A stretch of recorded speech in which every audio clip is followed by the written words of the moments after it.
everybody. Welcome to Coffee Chat. I'm Andy Bozarth, Director of Community Outreach and Advocacy at AARP Kansas, and we're happy you joined us today. We're also joined by Wendy, Morlan, and Maxine and Richard Goucher from Pleasanton, Kansas. Hey, you guys, how are you doing? Hi, Andy. Great. Great. Good morning. I'm so glad you took time out of your busy day to join us today. It's always exciting to see Maxine and Richard, and I'm really glad I've gotten to get to know Wendy recently. And we're here today to talk about a grant that the Pleasanton Library received from AARP Kansas. Can you tell me a little bit about how you heard about AARP's work in the community and that we had grants available to help communities grow and build their livability factors? You know, I'm pretty sure that I heard about it from Maxine and Richard, but I have been working with AARP Tax Aid for years here in the library. We have people come in and they sign up, they put their name on a list in order to get those tax aid appointments way before they're ever even we're allowed to put them online. So it's a wonderful feature and the people here love it. Oh, yes. AARP Tax Aid is all across the states. And in Kansas, I know we try very hard to get to libraries and churches and other civic organizations. It's part of our community outreach work in communities to help people be able to file their taxes and to give them the help that they need to get back their money that they deserve in their refunds. And it's always great. We've got to do a true disclosure here. Maxine and Richard are volunteers for AARP Kansas, and great volunteers. They've been active in lots of our activities. They help with utilities and with advocacy issues, and they go up to the State House and talk about all of the AARP priorities with our elected officials. So we are very grateful to all of our AARP volunteers in the state. And we love that they help spread the word about what AARP does in communities. And one of the things that we do is we work very hard to make communities more livable for people of all ages as they age. And we talked about the fact that this is a grant from AARP Kansas. And when you applied for this grant, did you have a grant writer on staff? I did not. It's a very small library. I have one full-time employee and two part-time employees. And I do have some background in communications, so I thought I would give it a shot. And I initially printed out the form, the application form, and penciled in my answers so that I could tweak them before I ever went online, and wasted a lot of time online trying to think. So I did it that way and turned it in. I think it was maybe 2 hours before the deadline. A little bit down to the wire there. You know, sometimes those are the best ways to do things. But it sounds like you did a lot of pre-work prior to submitting the application. Yes, I had to work with a local handyman that we had been using here at the library for small jobs, but he also does bigger jobs. And I contacted him and had him visit here and look at the area where we were going to try and build the room inside of this structure. And he worked up a proposal. Thank you, Richard. A proposal for us about how much it might cost so that then I could put that amount in for our expected budget. Can you tell me a little bit about what you're actually going to do with the grant? You kind of alluded to some building within the library. So can you tell me more about what the project actually is? I can. We have a 4,800 square foot facility, and it's mainly one big room divided by bookshelves. So we had to figure out an area. And I think Maxine and Richard probably even came in and helped me figure out where to put that. And I know one of my employees did as well. And we found an area that had several bookshelves in it, but we figured that since they were not nailed to the floor, we could readjust the spacing of those and clear one corner which is right up front, easy access for anyone in a wheelchair. And so it's got 2 walls already. We'll be adding a little bit length to one wall, and then 2 walls, one with a door, so that will make it more private. And it will have a drop ceiling, carpeting, and it will have a rack for information that people can pick up. It will have healthcare information and job search information and things like that for them to take with them. And there will be a computer with a privacy screen on it, and we'll have a wireless printer in there so they don't have to go out of the room to get anything that's private. And it will be soundproofed as best as possible, so it's completely private. And we'll have a small skylight window so people can see that someone's in there and not interrupt.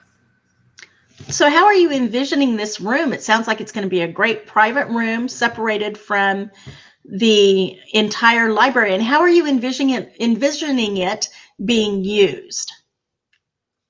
Mostly for teledoc appointments and things like that you would want to have be private. In the past, we've actually had people coming in the library to do things like that right out in the open where other people are sitting nearby. And it's awkward for them, I'm sure, and for the people who are sitting near them that don't really need to hear their health information. And also with job searches and job interviews and things like that, I think that will be important as well for people to have that privacy. I think it's a really wonderful project, and I'm so excited that AARP is able to be part of it. Maxine and Richard, how do you see this room being used for people you know? Well, it's back to the senior thing and medical. The medical aspect of it, Yes. because our closest hospital is 60 miles away. So it's not real convenient from a rural area to go to some specialist, and it gives them a chance to be able to communicate with the doctors. And we have nothing like this in the county at all. Most seniors don't even have computers. And a lot of seniors have no Yes. computers. Right. And I mean, That's why they come here. they have no place to go. And so whenever Wendy was discussing this, I got real excited, She as was. you know. She was very excited. And She got me excited. I just feel like it's something that our community needs. And other people from the county can come to Pleasanton and Yes. utilize it too. So that makes it very nice that she'll be able to offer this to the community. And it's not just for young people, old people, it's also for young people too, to utilize. That's right. Yeah, Families could come in and use it. Oh, I think it's Big enough. great. Yeah. And, it's a very innovative project, and we're so happy that we were able to be part of it. You talked a little bit about the fact that Pleasanton is 60 miles from a hospital. Can you tell me a little bit more about your community? Yes, I can tell you that we are near the eastern border. The whole county is in eastern Kansas, and the eastern edge of our county borders Missouri. So we're very close to Missouri, and we do even have some patrons here that come over from Missouri to use our library. Now, I don't know if that will be the case with this room, but they certainly are close enough. Some of them are only a few miles away. But the county itself has just over 9,000 people in it, and Pleasanton is the most populous part of the county, the city in the county. Mm-hmm. That's Good great. look at that. We're getting some questions. There's about 1,100 people here in town. Yeah. Oh, okay. We're getting some questions from the audience members. Let me take a couple questions. First off, we have comments of people. Hey, some people from Missouri are watching this. And Good. Come on over. let's see. We have a comment about this is a great addition for a small facility. And then another comment about hope this concept expands to other rural areas. I think it would be a great pilot program to show how this can work. And then a question of, do you plan to have opportunity to set appointments for those who plan to use this room for doctor appointments? We certainly will, because we wouldn't want people to be here just popping in and thinking that they can have their appointment with their doctor when there's already someone in there. So we do want to schedule appointments, yes. That's great. For those of you just joining us, I'm Andy Bozarth, Director of Community Outreach and Advocacy at AARP Kansas, and I'm joined by Wendy Morlan and Richard and Maxine Goucher from Pleasanton, Kansas.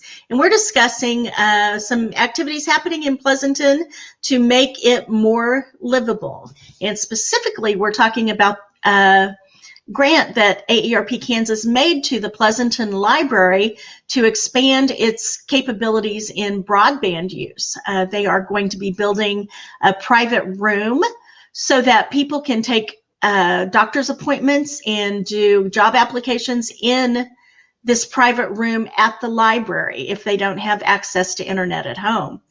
I know we talked a little bit earlier, Wendy, about the fact that AARP uses volunteers in every aspect of our work.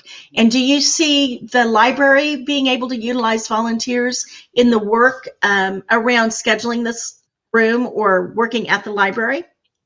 I already have, because of those bookshelves that were already in that area that we needed to clear. I knew that my employees weren't up to lifting and moving those, so we at least emptied the books off of them first. And then we grabbed someone that was just walking through, a young man with muscles, and asked him to help. And it turned out that he was the nephew of one of our current board members. I'd only met him once. I didn't recognize him right away. And then we snagged a regular that comes in who is a former board member and had him help the contractor that was putting in our new furnaces to move one of the bigger shelves as well. And then I've also had Maxine and Richard in here helping, bringing the tools that we don't have to help destruct what was already in that space to make it empty so that we could then start building the new walls. Oh, that's great. Yeah, I know that AARP's volunteers are the lifeblood of the organization for sure. And I know that any organization that utilizes volunteers feels the same way. We really appreciate you guys. Once you get the room built and you want to have people start coming in and using it, how are you going to communicate that it's open and let people know that it's available for them?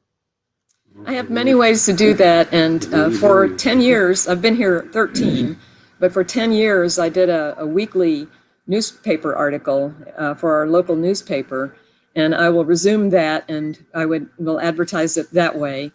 Because it's a column, there won't be a charge for that. Plus we have our own Facebook page and we have our own website, so I'll be putting information on there.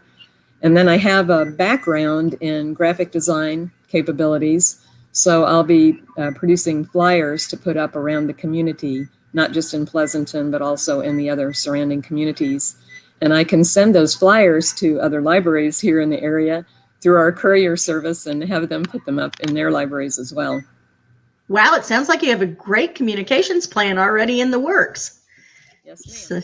That's word of mouth. Oh, yes, definitely. Wendy does an excellent job of coordinating things for our library here around that connect us with the other parts of the county, not just Pleasanton. So we're pretty well known, and she's very well known. Well, thank you, Richard. That's great. I'm also on the statewide board of Friends of Kansas Libraries, and we've got a Kansas Library Association annual conference coming up that I'll be at representing Focal, which is the mailing address is out of Basor, actually. So I'll be getting the word out in that way, too, to other libraries. Oh, I think that's great. About the project. Yeah. They may want to do it as well. That's what I was just thinking. Rural libraries especially. I think this is a great project. We were talking and you said that there's a newspaper in your county, in Linn County and in Pleasanton specifically. Can you tell me more about what's available in Pleasanton that makes it a good place to live? And Maxine and Richard, maybe you want to. I did find out that Wendy lives out in the country, and Maxine and Richard live just on the edge of town. So I found that out before we were talking today. But please tell me what makes Pleasanton a great place to live. Go ahead. Well, it's very historical area. A lot of civil wars. That's what General Pleasanton gave us his name for the town after all the battle. And they have many historic sites down here. They have a battlefield area. They have many museums. And our library here is just full of history of Linn County and this whole area. Jesse James and the whole bunch were around here at one time. And they have a very good record. I read a lot of Westerns, and they cover things very good for the knowledge that Pleasanton is part of it. That's great. And I do know that there is a picture of General Pleasanton right behind Maxine's head. Yes, there He's is. watching over you.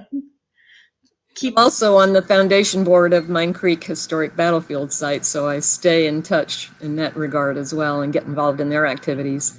They have That's several each year, a Heritage Day, and they have a Park Day where they get volunteers to go out and clean up the trails and things like that. And it's almost like having your very own nature center out there because they have Oh, wow. several miles of trails. It's really phenomenal. And what is that exactly? The State Historic Site, Mine Oh, Creek it's- Battlefield. That's yes. Okay. well, it's the actual area where the battle took place, and it was not a stationary battle, it was a moving battle. So they were, the Union soldiers were chasing the Confederates back across the creek down south. Oh, wow. Okay. That sounds really interesting. I'm going to have to come see it. Oh, please do. It's a small communities that make up Linn County, but each one is kind of unique in their own. Yes. I mean, we had a building which is gone now that was an opera house. Houdini had been there.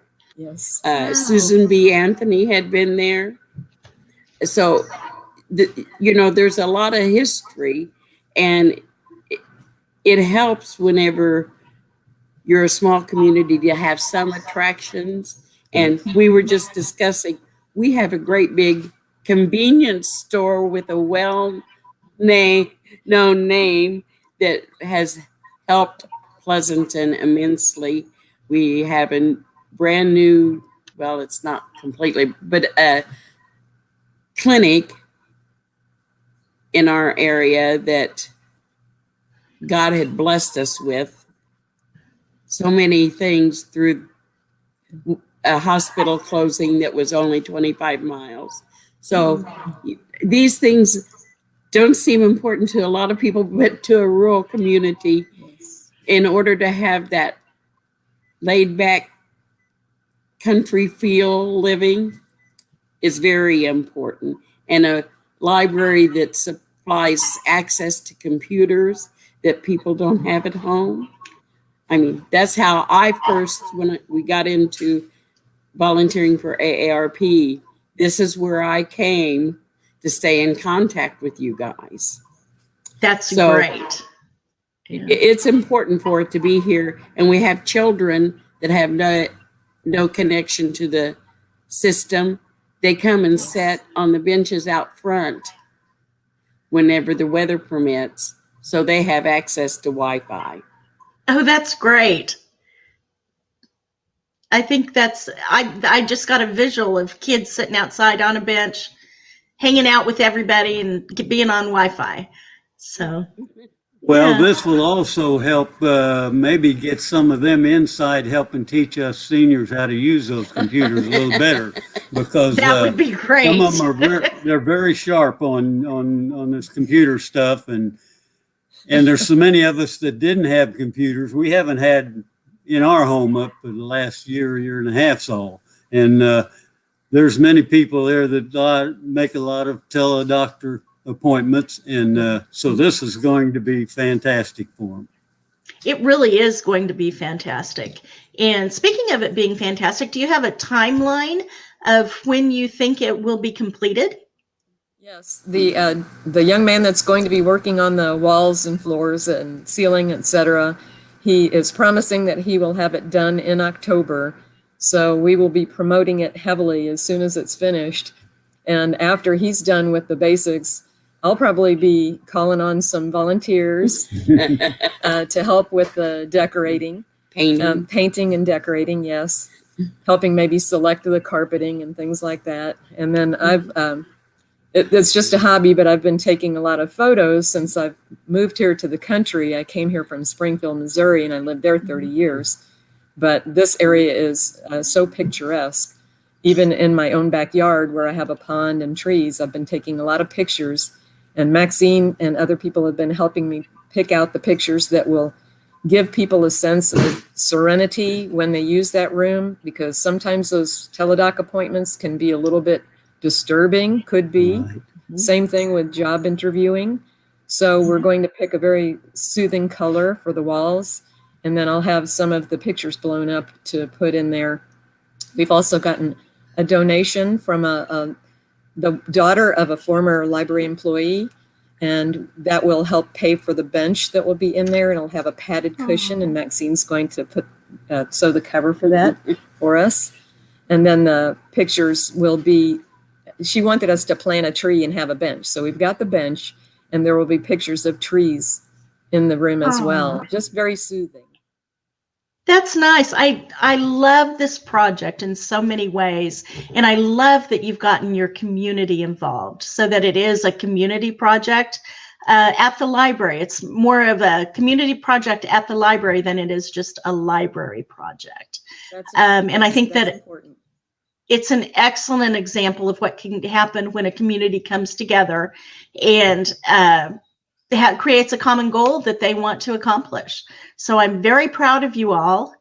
And do you have any final words you'd like to share with the audience before we go?